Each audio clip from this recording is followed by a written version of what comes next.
bisa para ASN ini bekerja secara di luar gitu ya, artinya dengan flexible working arrangement. Hari ini hari ketiga operasi ketupat. Dari kebijakan pemerintah yang work from anywhere ini sangat membantu sekali kaitannya dengan arus mudik. Hari ini saya berkunjung ke Kakor Lantas karena Kakor Lantas ini menjadi salah satu leading sektor di dalam bagaimana mengamankan arus mudik selama masa libur tahun baru dan Natal. Mengapa Kemenpan ini hadir? Karena memang ada berdasarkan Undang-Undang Pelayanan Publik, kami memang ditugaskan untuk memastikan instansi pemerintah melaksanakan layanan-layanan kepada masyarakat.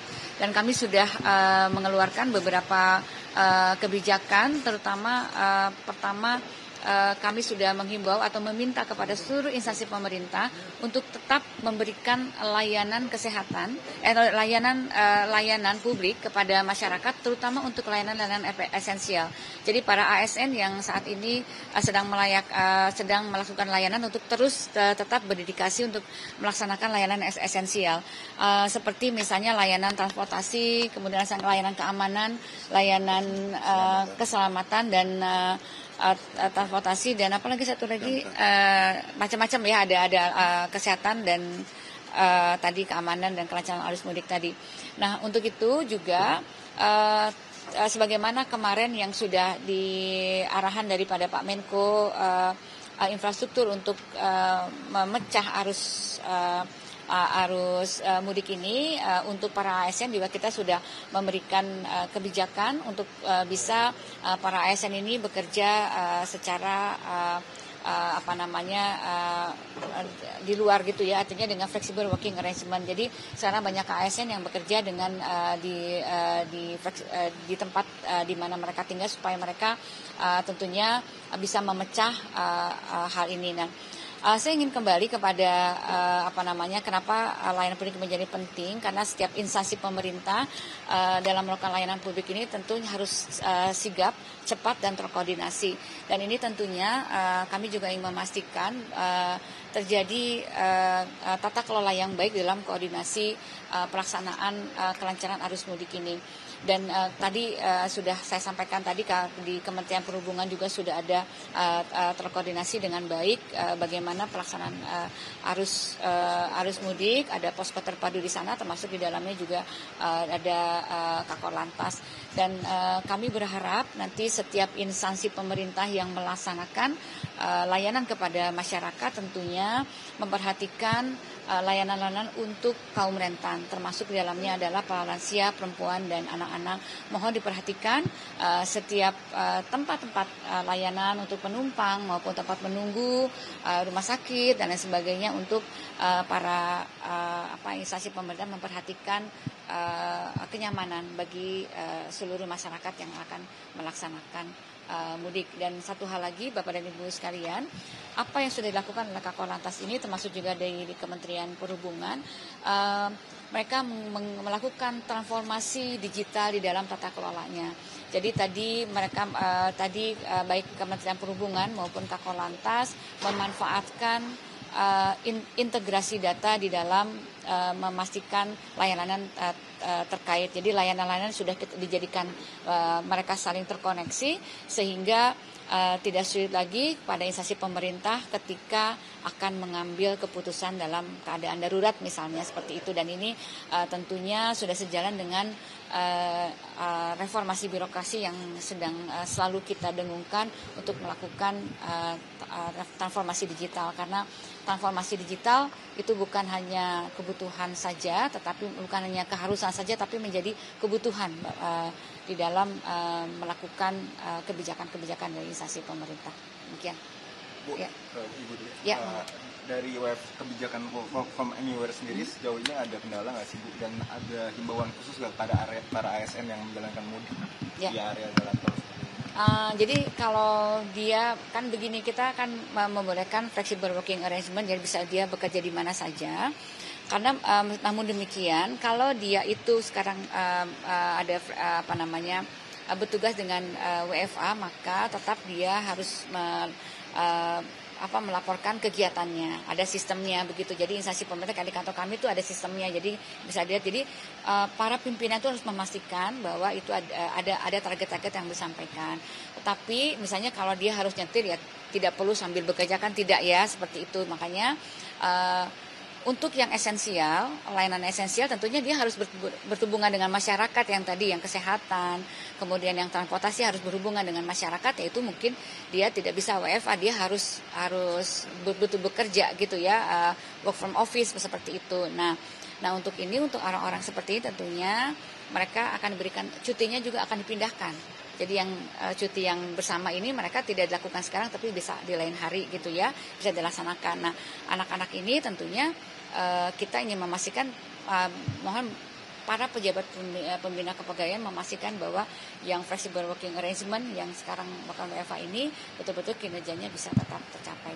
Dan kami tetap juga membuka kalau memang ada yang mau cuti, saya tidak WFA Bu, saya mau cuti, misalnya itu juga diperbolehkan. Karena kita masih membuka karena memang mereka juga boleh cuti selain WFA. Paparan Kakor Lantas tadi cukup puas Bu dengan yang disampaikan? Tentunya karena ini kan mungkin agak nyambung dengan yang tadi disampaikan dengan di Kementerian Perhubungan, Pak. Jadi kita melihat bahwa tentunya kan masih tadi saya melihat ada perubahan yang cukup signifikan ya Pak ya.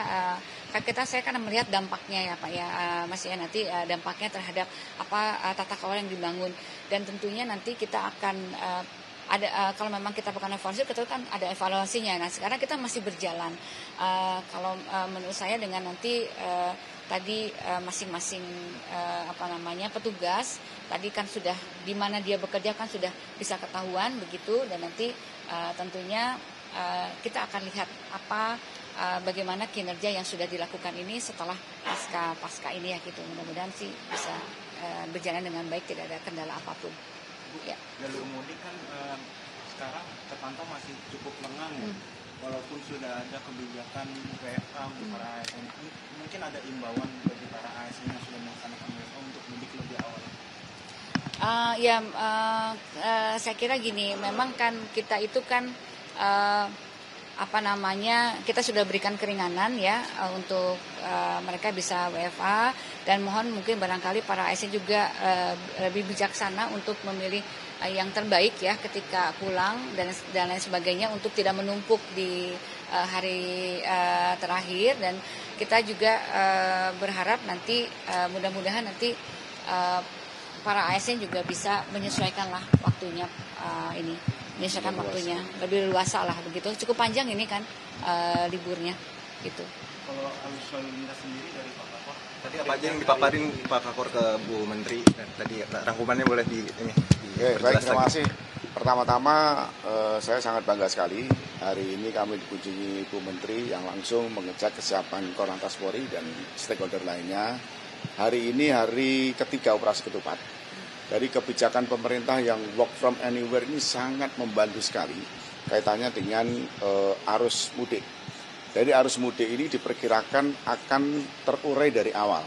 Sehingga ketika nanti kita evaluasi traffic accounting-nya, apakah nanti di H-3 itu arus puncak, tentunya nanti akan kita lihat dulu. Tetapi prediksi arus puncaknya di H-3. Tetapi hari pertama itu ada kenaikan H-10 dengan tahun lalu itu ada kenaikan 35%. Ini cukup bagus, akhirnya terurai. Hari kedua itu 22%, tetapi keseluruhannya saat ini 3 hari ini yang menuju ke Trans Jawa dan Sumatera itu sudah 30%. Artinya ini sangat terurai sekali, dan tentunya operasi ketupat ini adalah operasi kemanusiaan. Yang paling terpenting adalah keselamatan. Baik itu pada saat mudik dan balik. Ini operasi ketupat dengan tagline mudik aman, keluarga nyaman. Korlantas dan stakeholder saya rasa sudah siap sekali, dan informasi juga kepada rekan-rekan media selama 3 hari berjalan ini kecelakaan lalu lintas juga turun 18% yang sudah kami datakan. Sementara itu mohon doa restunya semoga operasi mudik tahun ini lebih baik. Tadi nyampein one way juga bakal dibuka tanggal 28. Skenario one way itu nanti tergantung bangkitan arus dan traffic counting. Jadi prediksi boleh, tetapi ketika kita bicara traffic counting itu real. Jadi ketika nanti akan kita lakukan one way, itu ada parameternya, baik itu kontraflow dan baik. Kalau one way nasional yang dari Mudik itu, nanti di kilometer 70 itu ada radar. Jasa Marga kerjasama dengan pihak Korlantas sudah 6.200 harus segera dilakukan one way nasional menuju ke Trans Jawa. Ada skema khusus yang dibandingkan dengan tahun lalu yang baru? Tadi sudah saya laporkan ke Bu Menteri, pada saat arus balik ada tol fungsional yang nanti memecah arus yang dari Trans Jawa, yang crossingnya itu ada di kilometer 66 Cikampek. Belum sampai Cikampek yang dari Jawa Barat nanti akan kita alirkan ke Sadang menggunakan tol fungsional yang nanti langsung keluarnya di kilometer 34 exit tol. Termasuk juga yang di Solo. Di Solo itu ada tol Solo Jogja. Tol Solo Jogja itu ujungnya itu ada fungsional, itu di Taman Martani. Apabila nanti tidak dikelola, nanti juga akan terjadi kepadatan. Ini sudah kita antisipasi semua. Oke, dipaparkan tadi untuk Sumbu 3 kepada Bu Menteri juga. Oh ya, terima kasih Pak Menteri dan Bu Menteri ini. Kebijakan Sumbu 3 ini juga cukup bagus sekali karena beban kendaraan yang ada di tol itu tidak terlalu terbebani, terutama kecepatan bisa dikendalikan. Termasuk juga yang berada di non tol di jalan nasional karena tidak ada Sumbu 3. Ini kelancaran lalu lintas cukup normal. Kalau cara bertindaknya kalau ada Sumbu 3 yang melintas itu seperti apa? Sumbu 3 itu diberlakukan tanggal 24 hingga tanggal 8. Tanggal 24.00 kemarin secara edukatif, secara preventif, humanis, kita sudah himbau untuk tidak melakukan perjalanan. Ini sudah hari ketiga sudah normal dan hari ini tidak ada, sudah baik sekali. Karena memang operasi ketupat yang paling terpenting adalah keselamatan para pemudik. Sedikit yang nyepi dong, yang tadi soal nyepi. Kalau nyepi kan sudah kami jelaskan ke Bu Menteri tadi ya. Tadi irisan hari Lebaran dengan nyepi itu nanti di tanggal 29 itu hari nyepi. Tanggal 28 itu sudah ada kesepakatan, kami datang sana sendiri rapat dengan Dirlantas Jawa Timur, Dirlantas Bali termasuk pemerintah daerah.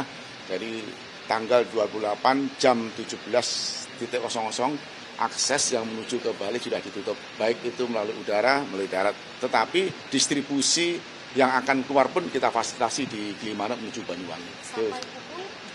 Sama dengan 17.00.